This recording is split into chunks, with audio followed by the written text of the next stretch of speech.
My daughter cut me off after she had her baby. We don't need you around, the child, she said. When the trust was closed, her husband called me, begging.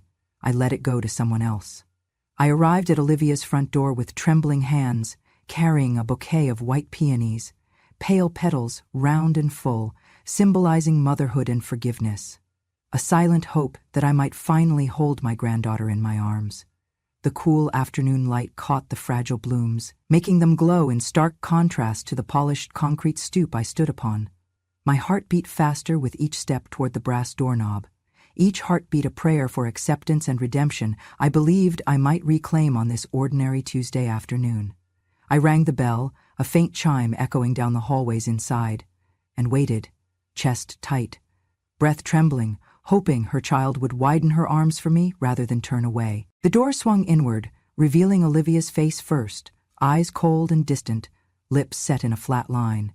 Then the small face of my granddaughter nestled in her arms, cheeks rosy, unaware of the storm gathering between us. Olivia's gaze did not soften. Instead, she looked past me, as though I were an old photo, someone to view with polite detachment. Then her lips parted, and words came out like ice shards. We do not need you around the child. The words pummeled me harder than any force I could imagine. I stood speechless, a breath caught in my throat, my hands pressing the flowers closer to my chest as though they were me, fragile, vulnerable, unseen. Before I could respond with love or explanation, Olivia snatched the bouquet from my grip. In a motion both deliberate and violent, blossoms flew from my hands as she struck me across the body with great force. White petals exploded into the air, drifting down like shattered hopes and broken promises, carpeting the stoop in wounded beauty. My breath escaped me. The world stilled, then spun. I tried to steady myself, but she pushed me hard, sending me tumbling backward onto the stones. Pain radiated through my back, but the deeper hurt was the sting of rejection, sharper than any physical blow. She did not stop there. With eyes blazing, she flung the ruined bouquet of mangled stems and bruised bloom at me like a weapon. For a moment I lay there, stunned, as petals and broken petals scattered across my body and pooled beneath me, a testament to both my love and my humiliation. "Get out," she hissed, voice rising with venom. "You stink of disgrace and decay. You have no right to appear in my home, ever." The door slammed shut with finality. The sound echoed in the hollow of my chest. No one came to check on me, no apology, no soft whisper from the baby inside. I remained where I had fallen, chest heaving, petals fizzing like ghosts of a life we once shared. My hands shook, and yet I did not cry or plead. Anger rose from depths I had long kept quiet, cold, steady, and relentless. Amid shattered petals, I felt something spark, a quiet fire born in betrayal. Petals lay around me like witnesses to my undoing, but they would become the coals beneath my resolve. This moment of shattering would not break me. It would transform me. Before we continue, if you feel the fire, press hype. Let the quiet rise, let the powerful speak. In solidarity, let that button echo the roar of the silenced. I stayed standing at the kitchen counter long after the heat of that afternoon's confrontation had settled into a dull ache. The white china mug trembled in my hand as steam swirled upward, carrying with it the faintest scent of chamomile and a perfume of longing for unspoken reconnection. Outside, the bird bath brimmed with crystal sunlight, and a solitary sparrow hopped across the stones, pecking at fallen crumbs. Watching it was like viewing a memory of a child, small, innocent, but insistent, reaching out for something deserved. My mind drifted back to a day when Olivia simply stopped cooking with me. Although we always had cooked side by side, I was stirring a pot of fish stew, my hands old but sure, and she walked in, nose pinched. "I cannot stand the smell," she said, voice forced calm but eyes burning. "It reeks of backwardness, like something from a slum kitchen. I cannot expose my friends or my child to that." The words struck like ice-cold steel.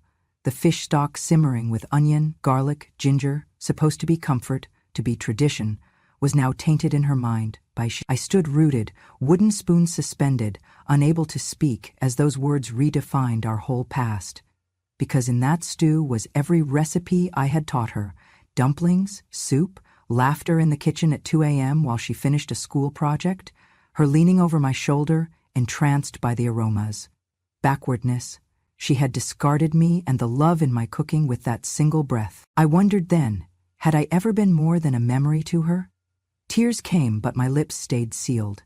I remembered mornings when she was a toddler, tiny broom in hand, sweeping up offending oatmeal on the floor, giggling under her breath as she knocked that same pan off the stove. I had caught her with relief, scooped her up with a laugh. A mother's heart, bruised, longing, hopeful, built that moment into a promise that I would protect her forever. Later, when she got sick in high fever, I sat by her bedside, leaves of green tea steeping, the scent mingling with my skin dry from hours of comforting. She whispered, "You're my hero, Mama." And I believed it until the day Olivia reached across the sink to rub the sweat from my brow and then just stopped talking to me. I followed that memory with another. Her freshman year dorm room, posters on walls, textbooks stacked like towers. I had quietly transferred money into her account, enough for tuition and groceries. I used a code, "From your mother, always," so she would see it without feeling compelled to thank me aloud. Later she called, voice clipped, "Thanks for the money, Mom. That was basically old age money. I feel blessed in a new way now." New way? She had fashioned her life out of the comfort I gave her, then instantly pivoted to a new aesthetic of success, excluding me. That ache deepened when she said, finally, "I love you. But I deserve elegance, not your struggles. Please just let that part of my life fade." Fade. Imagine being love personified, then erased. I folded my hands against the mug, heart tight. Was I too rooted in yesterday? I wish these memories were single shards in a mirror, but they reflect. I remember saving tips from hospital shifts, each dollar I tucked into a tin for her future. When the tin was full, I counted out enough to cover her dorm deposit and a bus ticket home. Standing in that pawn shop, I cried, my fingers trembling as I handed over the pawn, not because I needed the money, but because I needed her to succeed. That was the day I became part nostalgia, part sacrifice, and yet those savings too had become tainted, old-world filial duty in Olivia's mind, a badge of antiquation she gently put down, like a broken dish she no longer wanted to hold. I felt tears gather, but I let them wait. Inside me, a slow throb began, not of sorrow, but of clarity. Love without return is still love, but unrequited love need not be the tomb that ends the story. I set the cup down, cups clinking in the empty room, as I weighed the memory of my sacrifices against the reality of Olivia's dismissal. My life had been the feeder of hers. Now I would feed something else. That kitchen, once humming with lineage, now lay in silence. But from that void, my decisions, my resolve, would rise. I still remember how quiet Olivia's voice was when she told me they had closed the trust fund, the one I started the day my granddaughter was born. I sat on the edge of my armchair, fingers touching the old latch on the wood trim behind me, feeling as though something inside me had been sealed away at the same moment. No thank you. No explanation, just that perfunctory notice. My throat went dry. I felt everything else fall away, as if I'd been erased from the center of their lives. For a long moment I sat in that room, listening to the hum of the refrigerator and the uneven tick of the clock. Grief, cold, blunt, settled over me. I said nothing. I didn't weep. Instead, I closed my eyes and folded every memory tied to that fund into a fragile breath. Weeks passed. Quiet. Too quiet. The world slowed. I stayed inside, pulling on old sweaters, drinking weak tea, sorting through letters from applicants who had thanked me for the smallest kindness. Then, one morning, I sent an email to Olivia. It read only, "I have repurposed the trust into a scholarship fund for orphaned girls training to become doctors." I pressed send. My heart rattled, but I did not look back. Later that afternoon, Olivia called, the line crackling with tension and confusion. You closed it?" she stammered. "Yes. For our granddaughter?" "No." A rusty silence followed. I could almost hear their shock echo over the wire. Olivia's voice trembled. "Who is it for?" "A scholarship. For girls whose families are gone. Girls who need this more than anyone you know." Her line was silent again. Your head snapped off, pushed into shock, I wondered. I let the silence hold the truth. This wasn't about money. It was about memory. Finally she spoke, voice tight and small. "Why?" I inhaled, My voice sounded brittle but steady. Because you said you do not need me, so I gave it to someone who does. The sentence floated in the abyss between us and landed like a stone. She didn't respond, didn't argue. That was all she needed to hear. The rest of the day passed hazily. In the dim corners of my home, memories bloomed. Night after night I had tucked that money away, just pennies from my nurse's salary, hidden in a drawer labeled for her future. I'd watched that drawer fill over the years, not for recognition, not for control, for love. And to think those dollars would vanish on whim, to people who refused to even ask, felt like the final abandonment. Yet something stoked inside me, something steady. I smiled, not from relief, but resolution. Olivia and her husband forced me away, but in doing so they freed something in me. That money, meant for a child who might never call me grandma, would now build a legacy rooted in tenderness, not entitlement. I began writing checks to a local foundation focused on girls who had lost parents and dreamed of becoming doctors. The first application came from a teenager whose foster parents worked double shifts. She wrote of nights spent under a dim lamp, studying anatomy charts. Another was from a girl in a refugee shelter, describing how she wants to heal the child next to her in line, an image that pulled at my chest. Each envelope held a miracle, made manifest through the small trust I quietly redirected. When I sent Olivia a letter explaining it, I did not ask for forgiveness or acknowledgement. I wrote, "You said you didn't need me, so I gave it to someone who does." I folded the letter within a card, pressed small white petals inside, echoes from the bouquet she threw at me on that porch. Those petals, now dried and pale, were symbols of brokenness turned quiet strength. Weeks later, I heard that Olivia's voice had caught in her throat when she unfolded those words. No guilt turned into confrontation, just emptiness, replaced by memory. It may not have been the closure she expected, but it was real. It was deserved. The scholarship fund grew quietly. My heart, once tethered by hurt, now floated on purpose. I learned that when love is unmoored, it doesn't disappear, it transforms. The money I saved under the radar would bloom in minds of girls who never knew my name, but shared with me what mattered most: hope. A week after I sent that final letter, I received no reply. No knock at the door, no apology. Olivia had always been good at silence when it served her, but this time, I no longer expected a response. I had moved beyond hoping for things that only grew mold in dark corners. What surprised me instead was what I began to feel. I walked to the post office each morning. The autumn wind had started to carry a bite, but it was clean and sharp, like truth. I dropped off scholarship documents, signed recommendation letters for girls whose stories I had read through tears. I began volunteering once a week at a local youth center. The girls there reminded me of the Olivia I once knew, the Olivia who stayed up late reading with a flashlight, the Olivia who would bring me dandelions and say they were grandma flowers. That child had disappeared somewhere along the path to prestige and social standing, but here, in this small brick building with flickering fluorescent lights and mismatched chairs, I found traces of her soul. Innocent, fearless, honest. One girl, named Kira, came up to me with a letter she had written for her scholarship application. She asked, "Miss Lydia, do you think I'm good enough?" The question shattered something soft inside me. I smiled and replied, "You're not just good enough, dear. You're exactly who this was meant for." Kira hugged me. No pretense, no performance. Just a real, fierce embrace from someone who saw me not as a tool, but as a person. It was the first hug I'd received in years that didn't feel like an obligation. That night, I stood in the living room with the lights dimmed, sipping warm milk. The quiet wasn't so lonely anymore.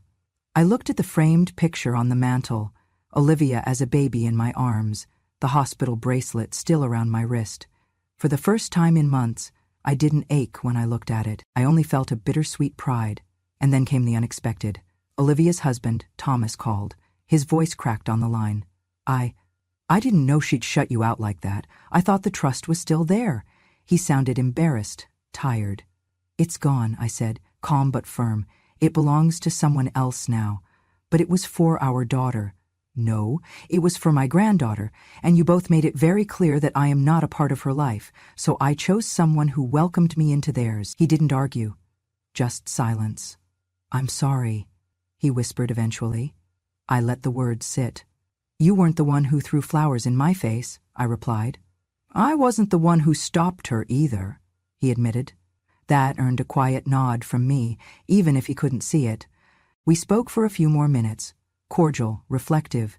He asked if I might reconsider. I said nothing.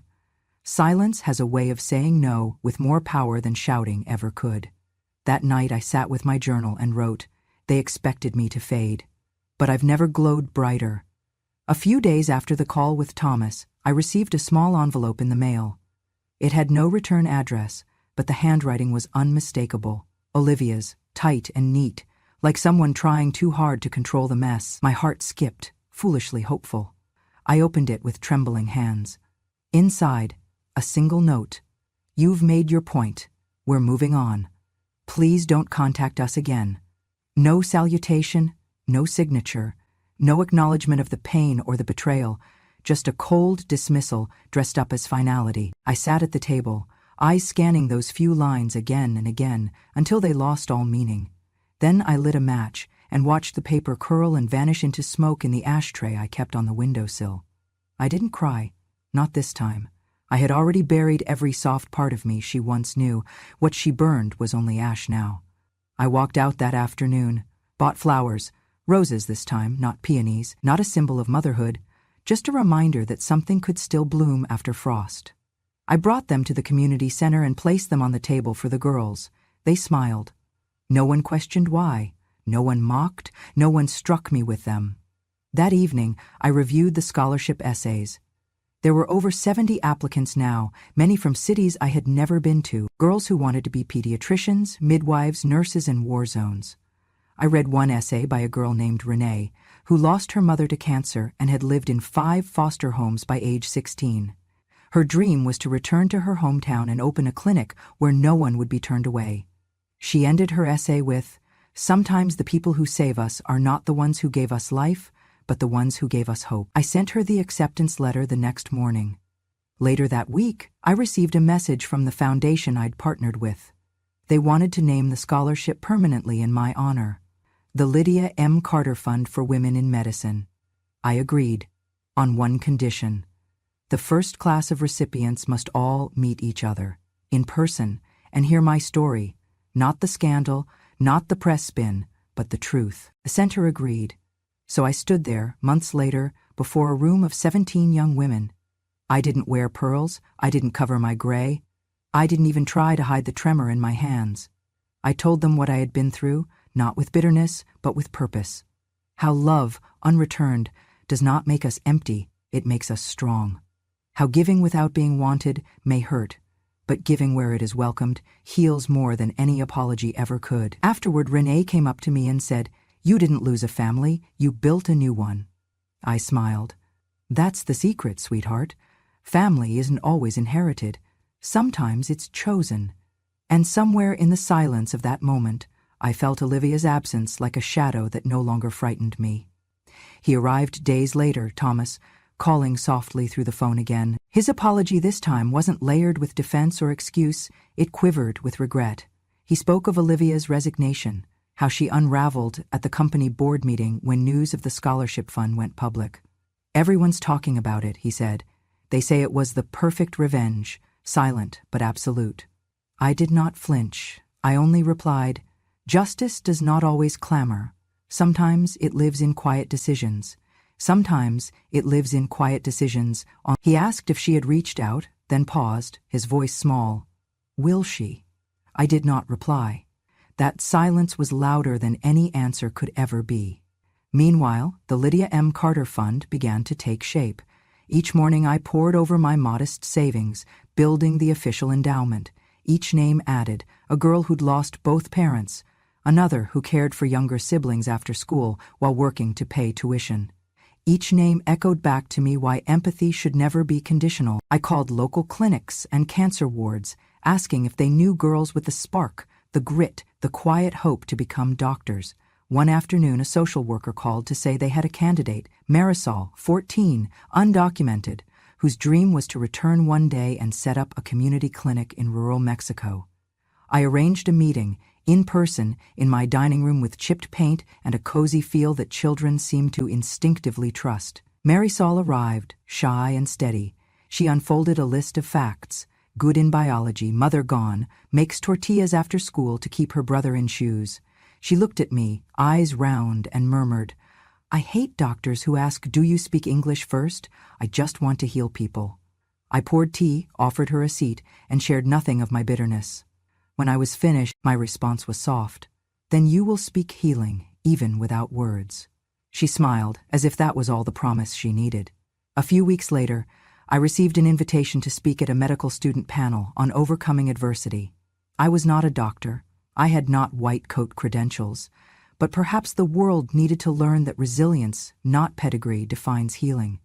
I stood in front of anxious young faces, ages and backgrounds clashing and converging on a shared purpose: medicine. I told them about love that wasn't seen, about floral attacks and sealed doors, and about decisions made in silence that echo louder than shouts. I told them I did not want vengeance that destroyed, but justice that built. They listened. I felt them there, in me, and I in them.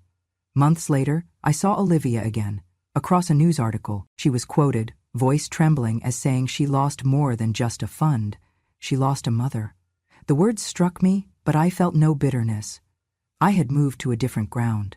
I understood that to take everything from someone, sometimes you start with what they used to depend on. One evening, I found a message waiting.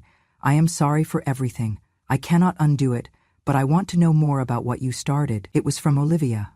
I placed the phone down without calling back. I thought about marigolds and peonies, and how flowers push through hard ground when they want to live. I nodded to myself, rising from my seat. I had not forgiven. I had transcended. I never intended to gain power over Kell & Co., but power is one thing you never relinquish fully once you've built it. And once I realized I had, it started with old documents I found tucked away in a leather portfolio, buried behind dinner menus and faded photographs. Documents from my days managing rentals and small investments when Olivia was born. Over many quiet years, I had acquired shares bit by bit, initially granted in my quiet years as unpaid labor, then stock options earned from investing small savings into Kell & Co. From the beginning, I was a silent partner, never noticed. Only when I needed to remind them of my presence did I mobilize them, built into a majority held in trust. But then, when that afternoon on the porch replayed in my mind, I paged through the papers again. I noticed stock certificates of Kell & Co., my shares increasing slowly over the years without Olivia or Thomas noticing. I was a silent shareholder in the company they believed they inherited. Over many quiet years, I had acquired shares bit by bit, initially granted in my quiet years as unpaid labor, then stock options earned from investing small savings into Kell & Co. From the beginning, I was a silent partner, never noticed. Only when I needed to remind them of my presence did I mobilize them, built into a majority held in trust. And because I believed in legacy, not entitlement, I had let it remain that way. One morning, weeks after speaking with Thomas, I worked through the phone to contact a lawyer.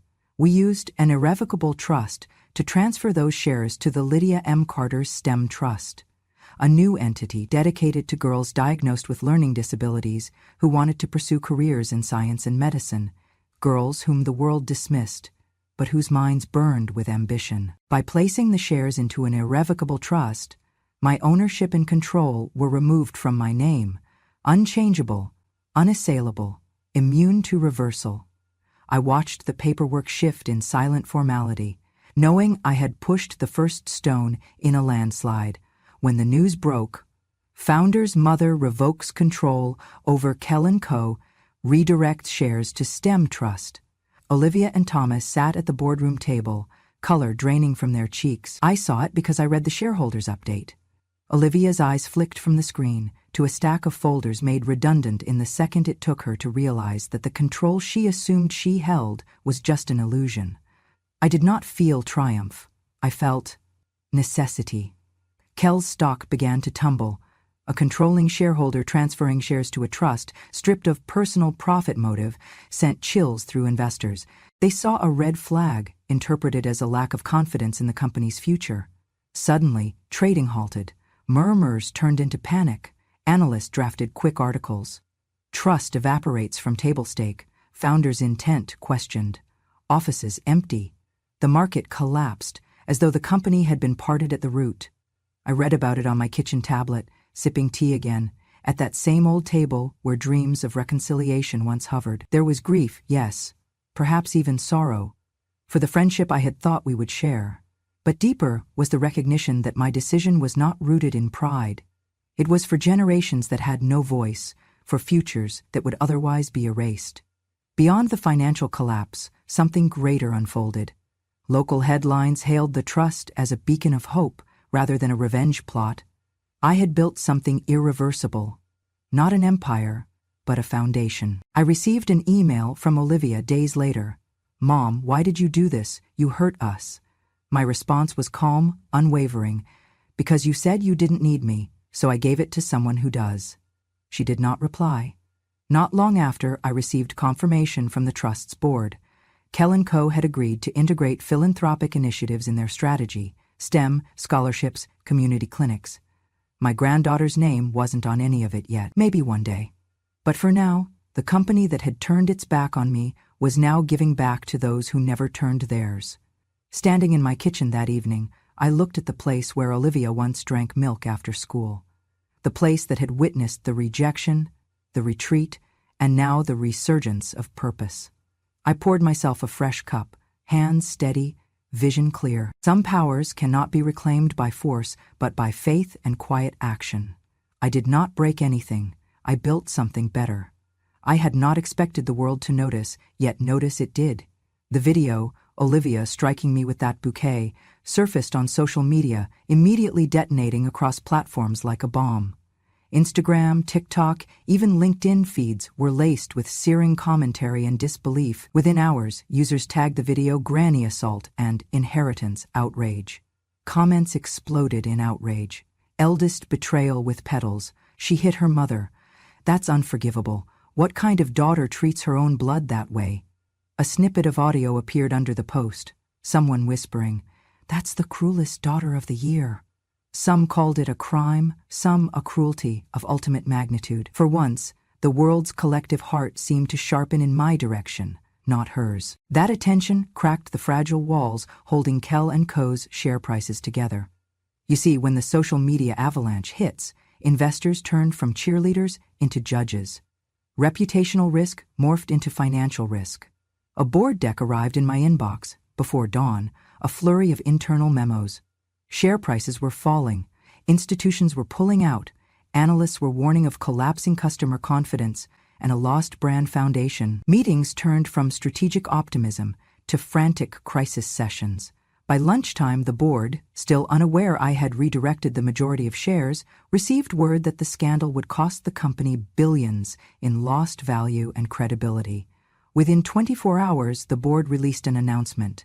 Olivia and Thomas were immediately removed from all executive responsibilities. A statement read, "In light of recent events and impacts on corporate reputation and governance, the board has voted unanimously to relieve both individuals of their management roles pending an independent transition." It was surgical, not publicized as revenge, but as necessity. Their names, once printed in bold on flyers and sponsorships, were now being scrubbed, replaced by names of more neutral leadership. Then, the PR fallout began. Brands sponsoring Olivia's collaborations canceled contracts, a beauty line dropped her influencer partnership, her curated social media walls lost followers by the thousands. The club of elite moms she once associated with quietly unfollowed, posts disappeared, and hashtags like "mom goals" turned bitterly ironic. TikTok trends twisted her story. She cut grandmother's love, now karma's slicing her future. A week's worth of short clips captured Olivia alone in her green screen sessions. Pausing mid-smile when she saw her dressing room monitor, she looked half lost. I watched all of this unfold not from voyeuristic delight, but from quiet resolve. I was no longer anonymous. I was name on a trust. I stood before a gathering of reporters when the foundation organized a ceremony for the first group of scholarship recipients. Microphones bore down, flashing lights, my hands clasped, steady. A single question volleyed through the crowd. "Miss Carter, do you consider this a revenge or a redemption?"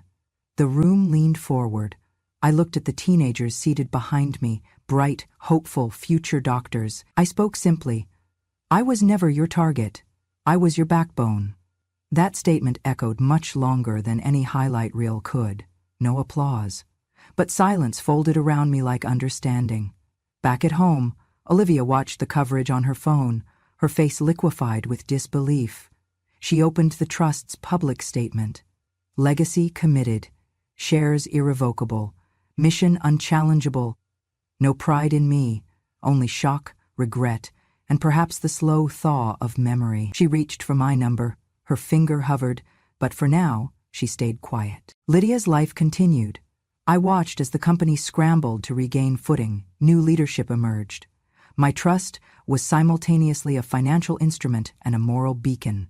The company repurposed part of its CSR budget into science tutoring programs for underserved girls. Initiatives I had never glared at with ego, but with pragmatic love.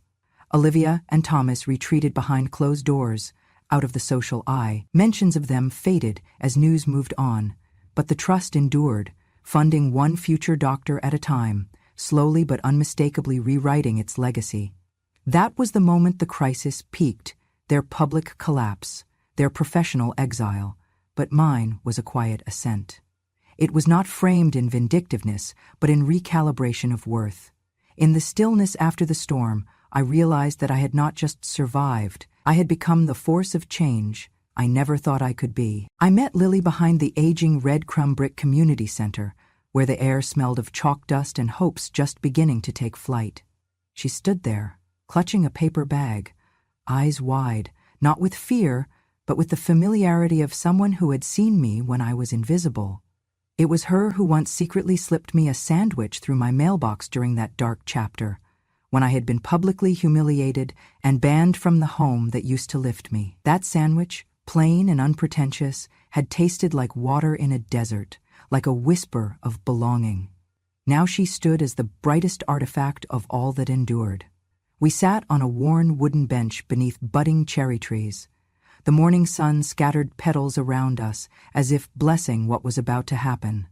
I handed Lily a slender envelope, thicker than she expected. She hesitated before opening it, her fingers trembling just slightly.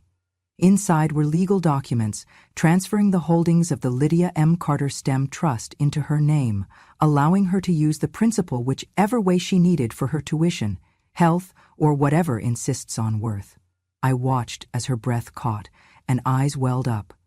"I never forgot you, Grandma," she whispered, her voice barely holding together. Tears escaped me then, quiet tears that arrived because love was finally recognized. I leaned forward, drew her into a hug, pressing her small frame against the lines on my shoulders where grief had carved its temporary home. "I didn't lose a daughter," I replied, breath catching, "because I found a granddaughter." The bench settled under us, a soft exhale. I pulled back, taking her face in my hands. Her cheeks were rosy, eyes shimmering, and in that glow I saw futures branching outward. Science labs, white coats, care beyond herself. Everything I had saved, hoping to hand to Olivia, now passed through me to Lily. Not because of obligation, but because of recognition. We spent the afternoon sitting there under petals and sunlight. Lily told me about school, her friends, dreams in molecular biology. I told her stories of the fight that led us here, the flowers, the injustice, the quiet catalysis of purpose. She didn't ask for explanations. Her presence was enough. When it was time to go, I handed her an envelope. She looked at me, questioning. "Open it at home," I said. Later, I watched her feet, padding up the sidewalk with that envelope hugged to her chest like a promise. Inside was a small notebook with a note, "For new dreams, not old shadows." Night fell in my quiet house, but I was wide awake, brighter than I had been in years. The transfer was complete. The legacy was now hers.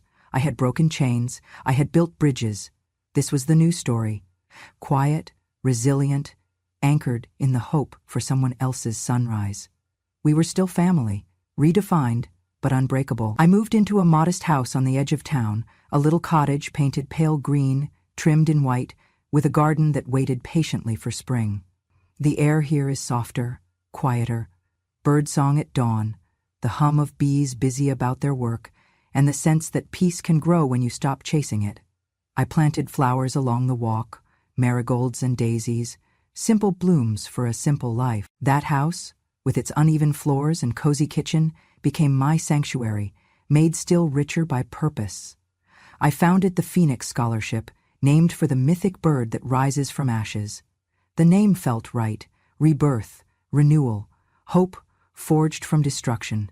My lawyer helped me file the paperwork. The trust was now fully institutional, with governance that would outlive me. Each dollar given in Lydia's name would become a flame for girls abandoned by life and lit anew. Inside, I set up my office, a small room with a single desk, a lamp, and a corkboard full of photos. On that wall's center, under glass, I placed the shattered pieces of that once delicate handkerchief. The cloth torn by olive branches and resentful hands now lay preserved in its glass sanctuary. It was no longer a symbol of humiliation. It was a testament to survival. Each jagged thread reflected something real. Pain endured, love broken, and then rebuilt, stronger, somewhere beyond bristle. I began receiving applications. Letters, in neat penmanship, frantic typing, sometimes stained, sometimes taped together. From farms, from shelters, from cities on fire with hope. One girl wrote from a refugee center in Bosnia, another from a coal mining town crippled by industry's collapse. In every letter was a spark. They wrote not for pity, but for a chance to heal others. Lily sat at my side, her bright eyes helping scan essays every afternoon. She brought iced tea, and I taught her how to mount the letters on the corkboard. This is my favorite, she said of a letter from a girl wanting to become a pediatric oncologist because she lost her brother to leukemia. She's not asking for pity, she wants to save kids. Lily let me feel proud, not just of someone else's promise, but of what I had become. I realized motherhood had evolved. Motherhood did not end with one's own children. I was mothering hope now, and Lily was learning how to steward it. I held the first awards ceremony beneath the old oak tree in my yard. I invited local news. The girls, 5 of them, stood on folding chairs singing a song together, voices trembling and soaring at once. One girl looked like she had always sung that song inside her, waiting for a moment like this. When she finished, they cheered, and I felt tears on my cheeks, tears of joy that surprised me with their warmth. I spoke. The phoenix is not just about rising again. It is about giving wings to those who otherwise would fall. These girls, this community, are the reason love never leaves us. Afterward, Lily helped me hand out envelope after envelope of scholarship checks. Her hands were steady. She knows now what love looks like when it is shaped by silence and when it breaks through with kindness. Inside the cottage later that day, I stood before the handkerchief display. I ran a fingertip over one tiny thread left intact. I remembered Olivia's face, red and broken, as she fell through her own unraveling. I did not regret redirecting what she would not cherish. There was justice in that act. There was rebirth. Lily found me there, placing a fresh wildflower next to the glass case. She said, "You turned pain into something beautiful." I squeezed her hand, and you helped me remember what it is to hope. At night, I sit on the porch under lamplight and write letters to scholarship recipients. Letters of encouragement and advice. I remind them that their dreams are not liabilities, but legacies. Sometimes I attach pressed petals from the garden. Other times, a short story I wrote when I first learned patience. Lily comes to me when she can't sleep.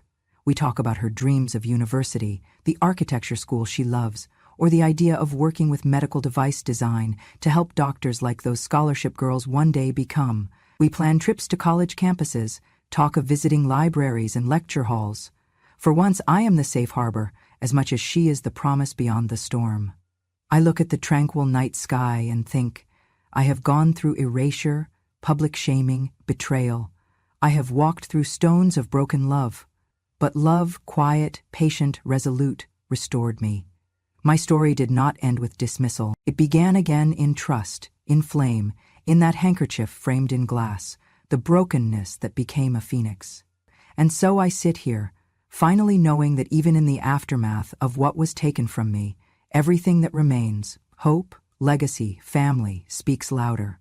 The story continues, reborn, under stars and flowers, and the unspoken vow that nothing lost is ever lost entirely. I sit on the small wooden rocker stationed beneath the twilight of my balcony, watching the horizon dissolve into shades of amber and rose. The same sky that once felt harsh and unyielding now cradles me in its softness. I turn the pages of my journal, its spine worn but steady, like me. With calm breaths I begin to write. They erased me from their story, so I wrote a new one without them. I pause mid-sentence, lifting my eyes to the colors flooding the sky, then resume with quiet conviction, pen dancing across the page. Each word is slow but deliberate, reclaiming the narrative that once cast me aside. The evening breeze carries with it the scent of late-blooming jasmine from the garden, a reminder that beauty can flourish even near the end of summer. I pause once more, thinking of how far I've walked alone, and how odd it now feels to define my life by absence. Even that phrase seems distant. My story, redefined, no longer revolves around loss, but around endurance, rekindling and love. In forms unexpected. A rustling at the door interrupts my thoughts. Lily, with her backpack in one hand and a cluster of wild daisies in the other, appears in the doorway. Her cheeks are flushed from evening mice and late homework, yet her eyes are bright. "Mama," she says, but I shake my head, indicating she should say Grandma. "Grandma," she whispers, her voice hesitant. "Are you still sad?" The question, tender and small, thrusts through layers of healing I haven't yet fully recognized. I close the journal, tucking it beside me. "No, sweetie," I say softly, meeting her gaze. Tears settle unwanted near the corners of my eyes, but I dismiss them with a faint shake of my head. I'm finally free. She comes to the balcony rail beside me, stepping carefully onto the rocker so our knees touch. I wrap an arm around her shoulders as she gazes at the sky. The twilight has deepened, the pink is gone, and in its place is calm indigo, dotted with the earliest stars. I whisper into that hush. Life doesn't always give us second chances, darling. Sometimes you make yourself one. Ah, she presses her hand into mine and leans her head against my shoulder. We are silent then, watching the first star flicker, knowing with quiet certainty that we belong to each other now. I think of all that was broken, the handkerchief under glass, the trust that journeyed to someone who did need it, the scandal that stripped away an invitation, and how each fracture became a foundation. That broken heirloom wasn't just a memory of pain, it became a stained glass window into a stronger life. The air drifts in soft and cool, carrying the promise of tomorrow. Lily tilts her head and says, "I'm going to build something worth living for. You're not the only one, I think." With that quiet fire in her voice and mine, we stand up. Hand in hand, we step off the rocker and onto the porch floor, leaving the journal open on its page. Inside, my quiet sanctuary waits. Books, letters, the scholarship files waiting on my desk, each representing women whose lives will take shape because one grandmother was erased, but wouldn't vanish. We walk inside together. Lily brushes past the framed handkerchief beneath their protective glass.